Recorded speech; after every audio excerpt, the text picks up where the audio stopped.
Good morning students. ਅੱਜ ਦੇ ਇਸ ਲੈਕਚਰ ਦੇ ਵਿੱਚ ਅਸੀਂ ਕੰਜ਼ਿਊਮਰ ਪ੍ਰੋਟੈਕਸ਼ਨ ਦਾ last topic consumer awareness and role of NGOs in consumer awareness ਕਰਾਂਗੇ। ਸਭ ਤੋਂ ਪਹਿਲਾਂ ਕੰਜ਼ਿਊਮਰ ਅਵੇਅਰਨੈਸ ਬਹੁਤ ਜ਼ਿਆਦਾ ਇੰਪੋਰਟੈਂਟ ਆ। ਕੰਜ਼ਿਊਮਰ ਨੂੰ ਜਿਹੜੇ ਸੈਲਰਸ ਨੇ ਉਹਨਾਂ ਦੀਆਂ ਕਈ ਤਰ੍ਹਾਂ ਦੀਆਂ ਮਲ ਪ੍ਰੈਕਟਿਸਿਸ ਤੋਂ ਪ੍ਰੋਟੈਕਟ ਕਰਨ ਦੇ ਲਈ। ਹੁਣ ਇਹ ਕੰਜ਼ਿਊਮਰ ਅਵੇਅਰਨੈਸ ਕੀ ਹੈ? ਕੰਜ਼ਿਊਮਰ ਨੂੰ ਅਵੇਅਰ ਹੋਣਾ ਚਾਹੀਦਾ ਆ ਆਪਣੇ ਰਾਈਟਸ ਔਰ ਰਿਸਪੋਂਸਿਬਿਲਿਟੀਜ਼ ਦੇ ਲਈ, ਫਿਰ ਹੀ ਉਹ ਇਹੋ ਜਿਹੇ ਸੈਲਰਸ ਦੀਆਂ ਮਲ ਪ੍ਰੈਕਟਿਸਿਸ ਤੋਂ ਆਪਣੇ ਆਪ ਨੂੰ ਪ੍ਰੋਟੈਕਟ ਕਰ ਸਕਦਾ ਆ। ਅਤੇ ਜਿਸ ਤਰ੍ਹਾਂ ਦਾ ਸਾਡੀ ਕੰਟਰੀ ਆ ਇੰਡੀਆ, ਇੱਥੇ ਲੋਕ ਬਹੁਤ ਜ਼ਿਆਦਾ ਗਰੀਬ ਨੇ, ਅਨਪੜ੍ਹ ਨੇ, ਸੋ ਬਹੁਤ ਹੀ ਜ਼ਿਆਦਾ ਇੰਪੋਰਟੈਂਟ ਆ ਕਿ ਇਹਨਾਂ ਨੂੰ ਅਵੇਅਰ ਕੀਤਾ ਜਾਵੇ ਉਹਨਾਂ ਚੀਜ਼ਾਂ ਦੇ ਬਾਰੇ ਵਿੱਚ, ਉਹਨਾਂ ਗੁੱਡਸ ਦੇ ਬਾਰੇ ਵਿੱਚ ਜਿਨ੍ਹਾਂ ਨੂੰ ਉਹ ਯੂਜ਼ ਕਰ ਰਹੇ ਨੇ, ਜਿਨ੍ਹਾਂ ਨੂੰ ਕੰਜ਼ਿਊਮ ਕਰ ਰਹੇ ਨੇ, ਅਤੇ ਜਿਹੜੀਆਂ ਕਿ ਉਹਨਾਂ ਦੀ ਹੈਲਥ ਦੇ ਲਈ ਵਧੀਆ ਨਹੀਂ ਹੈਗੀਆਂ, ਔਰ ਉਹਨਾਂ ਨੂੰ ਘੱਟੋ ਘੱਟ ਗੁੱਡ ਕੁਆਲਿਟੀ ਦੀਆਂ, ਪ੍ਰੋਪਰ ਕੁਆਲਿਟੀ ਦੀਆਂ, ਰੀਜ਼ਨੇਬਲ ਪ੍ਰਾਈਸਿਸ 'ਤੇ ਗੁੱਡਸ ਪ੍ਰੋਵਾਈਡ ਹੋਣ, ਇਹਦੇ ਬਾਰੇ ਇੰਸ਼ੋਰ ਕਰਨਾ ਬਹੁਤ ਹੀ ਜ਼ਰੂਰੀ ਆ। ਸੋ ਜ਼ਰੂਰੀ ਆ ਕਿ ਕੰਜ਼ਿਊਮਰ ਨੂੰ ਔਰਗੇਨਾਈਜ਼ ਕੀਤਾ ਜਾਵੇ। ਅਗਰ ਕੰਜ਼ਿਊਮਰ ਔਰਗੇਨਾਈਜ਼ ਹੋਏਗਾ ਤਾਂ ਹੀ ਉਹ ਆਪਣੇ ਰਾਈਟਸ ਨੂੰ ਪ੍ਰੋਟੈਕਟ ਕਰ ਸਕਦਾ ਆ। ਸੋ ਬਹੁਤ ਸਾਰੀ NGOs ਮੀਨਸ ਨਾਨ ਗਵਰਨਮੈਂਟ ਔਰਗੇਨਾਈਜੇਸ਼ਨਸ ਅੱਗੇ ਆਈਆਂ ਨੇ ਕੰਜ਼ਿਊਮਰ ਨੂੰ ਪ੍ਰੋਟੈਕਟ ਕਰਨ ਦੇ ਲਈ, ਉਹਨਾਂ ਦੇ ਰਾਈਟਸ ਅਤੇ ਇੰਟਰਸਟ ਨੂੰ ਪ੍ਰੋਟੈਕਟ ਕਰਨ ਦੇ ਲਈ। ਗਵਰਨਮੈਂਟ ਨੇ ਵੀ ਬਹੁਤ ਸਾਰੀਆਂ ਰਿਡਰੈਸਲ ਏਜੰਸੀਜ਼, ਜਿਹੜੀਆਂ ਕਿ ਮੈਂ ਆਲਰੇਡੀ ਤੁਹਾਨੂੰ ਐਕਸਪਲੇਨ ਕਰ ਚੁੱਕੀ ਹਾਂ, ਡਿਸਟ੍ਰਿਕਟ ਲੈਵਲ 'ਤੇ, ਸਟੇਟ ਲੈਵਲ 'ਤੇ, ਨੈਸ਼ਨਲ ਲੈਵਲ 'ਤੇ ਬਣਾਈਆਂ ਨੇ, ਜਿੱਥੇ ਜਾ ਕੇ ਕੰਜ਼ਿਊਮਰ ਆਪਣੀ ਕੰਪਲੇਂਟ ਫਾਈਲ ਕਰ ਸਕਦਾ ਆ ਜਾਂ ਫਿਰ ਅਪੀਲ ਕਰ ਸਕਦਾ ਆ। ਸੋ ਬਹੁਤ ਹੀ ਜ਼ਿਆਦਾ ਜ਼ਰੂਰੀ ਆ ਕਿ ਕੰਜ਼ਿਊਮਰ ਨੂੰ ਉਹਦੇ ਰਾਈਟਸ ਦੇ ਲਈ, ਉਸ ਤੋਂ ਇਲਾਵਾ ਉਹਦੀਆਂ ਡਿਊਟੀਜ਼ ਦੇ ਲਈ, ਜਿਹੜੀਆਂ ਉਹ ਗੁੱਡਸ ਖਰੀਦ ਰਿਹਾ ਜਾਂ ਜਿਹੜੀਆਂ ਸਰਵਿਸਿਜ਼ ਯੂਜ਼ ਕਰ ਰਿਹਾ, ਉਹਦੇ ਰਿਗਾਰਡਿੰਗ ਉਹਦੀਆਂ ਕੀ ਡਿਊਟੀਜ਼ ਨੇ, ਉਹਨਾਂ ਦੇ ਬਾਰੇ ਉਹਨੂੰ ਅਵੇਅਰ ਕੀਤਾ ਜਾਵੇ। ਸੋ ਇਹ ਅਵੇਅਰਨੈਸ ਜਿਹੜੀ ਹੈਗੀ ਉਹ ਪ੍ਰੋਡਿਊਸਰ ਅਤੇ ਸੈਲਰ ਨੂੰ ਵੀ ਕੌਨਸ਼ੀਅਸ ਬਣਾਏਗੀ ਉਹਦੀਆਂ ਡਿਊਟੀਜ਼ ਦੇ ਲਈ, ਕੰਜ਼ਿਊਮਰ ਦੇ ਲਈ ਕੀ ਡਿਊਟੀਜ਼ ਨੇ, ਔਰ ਅਗਰ ਉਹਦੀਆਂ ਗੁੱਡਸ ਡਿਫੈਕਟਿਵ ਨੇ ਜਾਂ ਉਹ ਡੈਫੀਸ਼ੈਂਟ ਸਰਵਿਸਿਜ਼ ਪ੍ਰੋਵਾਈਡ ਕਰ ਰਿਹਾ ਆ ਤਾਂ ਉਹਦੇ ਨਾਲ ਕਿਹੜੇ ਕੰਸੀਕੁਐਂਸਿਸ ਉਹਨੂੰ ਫੇਸ ਕਰਨੇ ਪੈ ਸਕਦੇ ਨੇ, ਇਹਦੇ ਬਾਰੇ ਵੀ ਉਸਨੂੰ ਜਿਹੜਾ ਹੈਗਾ ਆ ਕੌਨਸ਼ੀਅਸ ਕਰਨਗੀਆਂ। ਨੈਕਸਟ ਅਸੀਂ ਕਰਾਂਗੇ role of consumer organisations and non government organisations. ਜਿਹੜੇ ਸਾਡੇ NGOs ਨੇ ਜਾਂ ਕੰਜ਼ਿਊਮਰ ਔਰਗੇਨਾਈਜੇਸ਼ਨ ਨੇ, ਉਹਨਾਂ ਦਾ ਕੀ ਰੋਲ ਆ?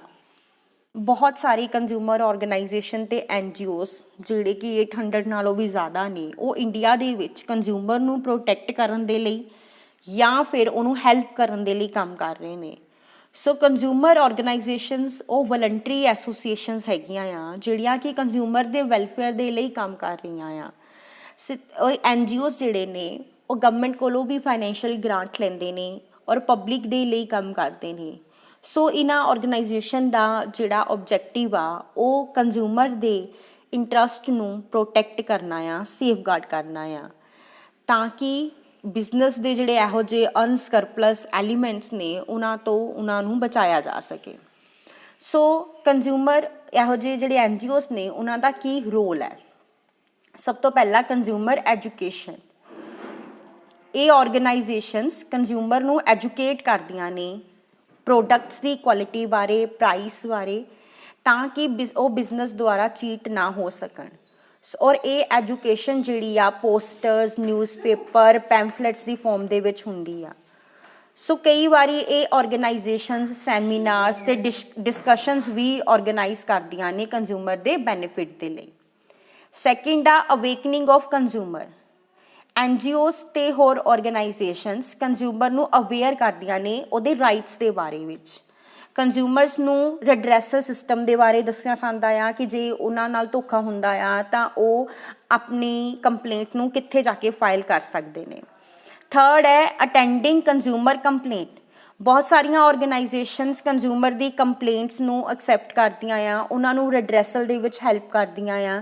ਇਹ ਔਰਗੇਨਾਈਜੇਸ਼ਨ ਸਭ ਤੋਂ ਪਹਿਲਾਂ ਉਸ ਪਰਸਨ ਨੂੰ ਅਪਰੋਚ ਕਰਦੀਆਂ ਆ ਜਿਹਦੇ ਅਗੇਂਸਟ ਕੰਪਲੇਂਟ ਕੀਤੀ ਜਾਂਦੀ ਆ, ਅਤੇ ਪ੍ਰੋਬਲਮ ਨੂੰ ਆਪਣੇ ਲੈਵਲ 'ਤੇ ਸੋਲਵ ਕਰਨ ਦੀ ਕੋਸ਼ਿਸ਼ ਕਰਦੀਆਂ ਨੇ ਤਾਂ ਕਿ ਰਿਜ਼ਲਟ ਲਿਆਏ ਜਾ ਸਕਣ।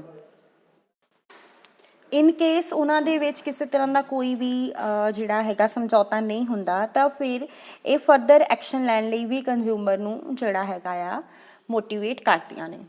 ਨੈਕਸਟ ਹੈ ਲੀਗਲ ਸਪੋਰਟ। ਕੁਝ ਆਰਗੇਨਾਈਜੇਸ਼ਨਸ ਕੰਜ਼ਿਊਮਰ ਨੂੰ ਆਪਣੇ ਮੈਂਬਰਸ ਨੂੰ ਜਿਹੜਾ ਹੈਗਾ ਲੀਗਲ ਕੇਸਿਸ ਨੂੰ ਫਾਈਲ ਕਰਨ ਦੇ ਵਿੱਚ ਵੀ ਹੈਲਪ ਕਰਦੀਆਂ ਆ। ਇਹ ਉਹਨਾਂ ਨੂੰ ਲੀਗਲੀ ਅਤੇ ਫਾਈਨੈਂਸ਼ੀਅਲ ਦੋਨੋਂ ਤਰ੍ਹਾਂ ਦੀ ਹੈਲਪ ਪ੍ਰੋਵਾਈਡ ਕਰਦੀਆਂ ਆ। ਕੁਝ ਇੰਸਟੈਂਸਿਸ ਇਹੋ ਜਿਹੇ ਵੀ ਹੁੰਦੇ ਆ ਜਿੱਥੇ ਇਹ ਆਰਗੇਨਾਈਜੇਸ਼ਨਸ ਕੰਜ਼ਿਊਮਰ ਦੇ ਹਿਊਮਨ ਰਾਈਟਸ ਦੇ ਲਈ ਵੀ ਲੜਦੀਆਂ ਆ।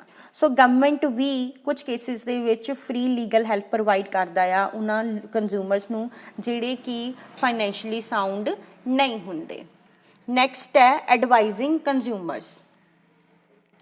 ਇਹ ਆਰਗੇਨਾਈਜੇਸ਼ਨਸ ਕੰਜ਼ਿਊਮਰ ਨੂੰ ਐਡਵਾਈਸ ਕਰਦੀਆਂ ਨੇ ਕੀ ਖਰੀਦਣਾ ਆ, ਕਿਵੇਂ ਖਰੀਦਣਾ ਆ ਅਤੇ ਕਿੱਥੋਂ ਖਰੀਦਿਆ ਜਾਵੇ।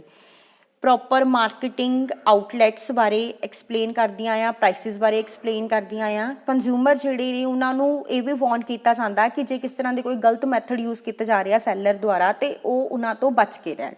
ਉਸ ਤੋਂ ਬਾਅਦ ਹੈ ਪ੍ਰੋਡਕਟ ਦੀ ਟੈਸਟਿੰਗ। ਕੁਝ ਆਰਗੇਨਾਈਜੇਸ਼ਨਸ ਈਵਨ ਪ੍ਰੋਡਕਟਸ ਜਿਹੜੇ ਮਾਰਕੀਟ 'ਚ ਅਵੇਲੇਬਲ ਨੇ ਉਹਨਾਂ ਨੂੰ ਵੀ ਟੈਸਟ ਕਰਦੀਆਂ ਆ ਔਰ ਕੰਜ਼ਿਊਮਰ ਨੂੰ ਉਹਨਾਂ ਦੀ ਕੁਆਲਿਟੀ ਦੇ ਬਾਰੇ ਐਕਸਪਲੇਨ ਕਰਦੀਆਂ ਆ।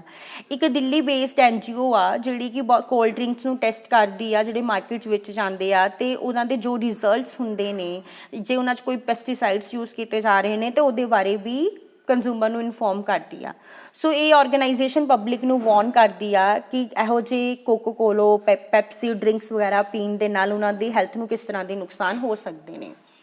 ਲਾਸਟ ਦੇ ਵਿੱਚ ਹੈਗੀਆਂ ਰਿਸਰਚ ਐਂਡ ਡਿਵੈਲਪਮੈਂਟ। ਕੁਝ organisation research and development activities 'ਚ ਵੀ ਇਨਵੋਲਵ ਹੁੰਦੀਆਂ ਆ।